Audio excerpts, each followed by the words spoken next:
La maladie hémorroïdaire est une pathologie fréquente et bénigne qui touche l'homme et la femme, majoritairement avant leurs 40 ans. Elle se manifeste principalement par des saignements au moment de l'émission des selles, dont l'abondance et la durée peuvent se révéler invalidantes. Dans certains cas, les saignements répétés sont à l'origine d'une anémie qui provoque classiquement une fatigue et un essoufflement à l'effort.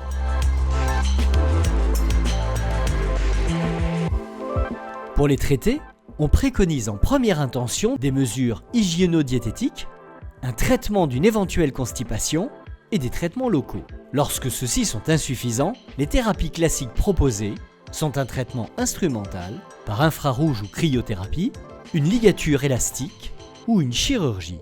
L'embolisation est une intervention novatrice, mini-invasive, pratiquée en alternative à ces traitements classiques. L'embolisation des hémorroïdes, encore appelée emboroïde, est un traitement radiologique mini-invasif pratiqué sous anesthésie locale et sédation. Elle est réalisée par le radiologue interventionnel. Elle est un traitement efficace des hémorroïdes internes hémorragiques. Tout comme les traitements chirurgicaux, elle vise à réduire le débit au sein du paquet hémorroïdaire en allant occlure les artères anormalement dilatées au sein du plexus hémorroïdaire. Contrairement au traitement classique, elle ne génère ni douleur ni cicatrice car elle agit directement par l'intérieur des vaisseaux.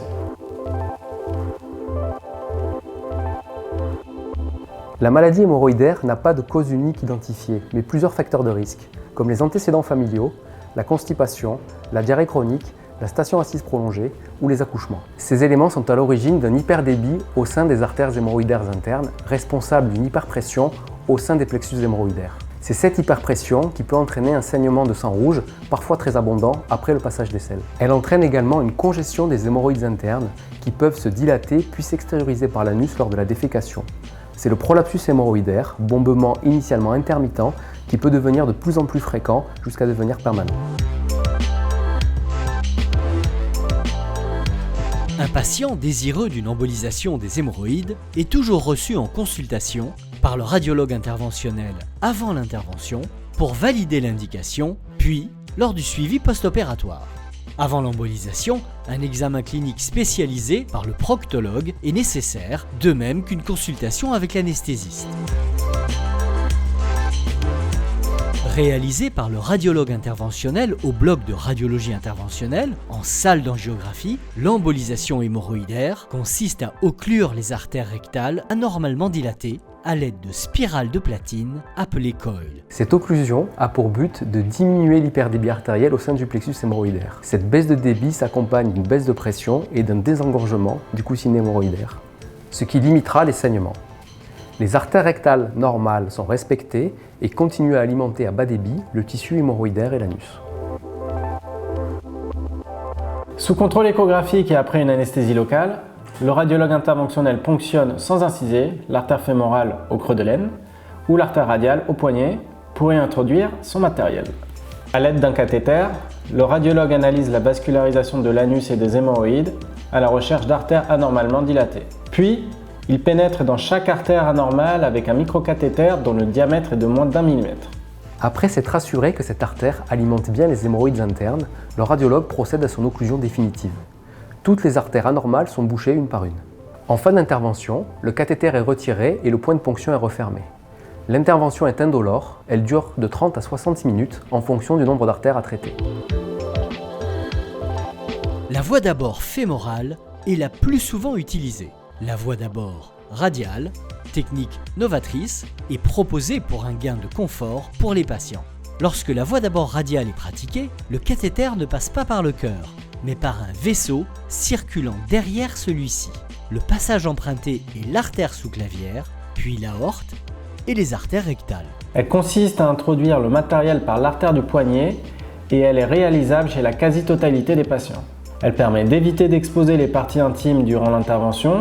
Grâce à une reprise immédiate de la marche ou des cours de l'intervention, elle donne la possibilité de se rendre aux toilettes à pied dans les minutes qui suivent l'embolisation et d'effectuer des mictions post-opératoires dans des conditions habituelles. Enfin, la voie d'abord radiale permet un séjour ambulatoire raccourci et une sortie de l'établissement environ 1 heure après la fin de l'intervention. L'embolisation d'hémorroïdes est réalisée lors d'un séjour ambulatoire. Le séjour se déroule sur une demi-journée ou une journée. En cas de voie d'abord fémorale, le retour à domicile est possible environ 5 heures après la fin de l'intervention. En cas de voie d'abord radiale, l'artère radiale est refermée à l'aide d'un bracelet hémostatique comprimant le point de ponction pendant 45 minutes. Le retour à domicile est possible environ 1 heure après la fin de l'intervention. L'embolisation des hémorroïdes peut être proposée aux patients dont le principal symptôme est le saignement, ce quel que soit le grade du prolapsus. Lorsque le prolapsus est important, c'est-à-dire grade 4, le traitement est toujours combiné avec une prise en charge médico-chirurgicale. L'embolisation ne modifie pas l'innervation ni les sensations de la région anale. Elle ne contre-indique pas les activités sexuelles. Enfin, l'emboroïde est une technique de choix pour les patients fragiles chez qui l'anesthésie générale est à risque ou pour les patients sous traitement anticoagulant.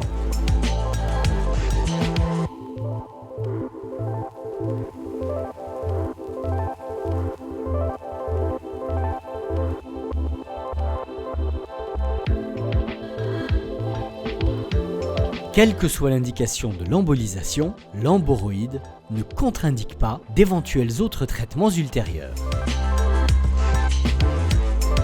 La réalisation de l'embolisation hémorroïdaire est le plus souvent indolore, tout comme ses suites immédiates. Le patient peut ressentir un gonflement de ses hémorroïdes, comme lors d'une crise hémorroïdaire. Le point de ponction peut être sensible les premiers jours, et il sera nécessaire de ne pas solliciter la zone ponctionnée dans les premières heures. Pendant l'intervention, le patient ne ressent aucun symptôme. Un inconfort transitoire de la zone anale est possible avec sensation de gonflement, de chaleur ou parfois de faux besoins, mais l'anesthésiste est présent en salle et veille à y remédier. L'embolisation hémorroïdaire au coil est bien tolérée, avec des suites simples. Le patient peut normalement aller à la selle dans les heures qui suivent l'embolisation, sans douleur ni modification des sensations. En ce qui concerne les saignements hémorragiques, l'amélioration est rapide après embolisation. Dans les suites habituelles, des saignements de faible abondance ou des traces peuvent persister pendant les 15 premiers jours. Concernant le prolapsus, l'amélioration se fait ressentir au bout de 3 à 6 semaines. Les complications locales graves sur l'anus sont inexistantes. Il n'y a pas de cicatrice ni de risque d'incontinence après une embolisation. Les complications se résument principalement à un hématome du point de ponction fémoral. Cet hématome du pli de laine survient dans 2 à 4% des cas et il est bénin dans plus de 90%. L'hématome du point de ponction radial survient dans environ 10% des cas, souvent le lendemain de l'intervention. Il reste modéré et peu menaçant. L'utilisation de l'articulation du poignet doit rester prudente les 10 premiers jours et la reprise du sport à partir de 15 jours.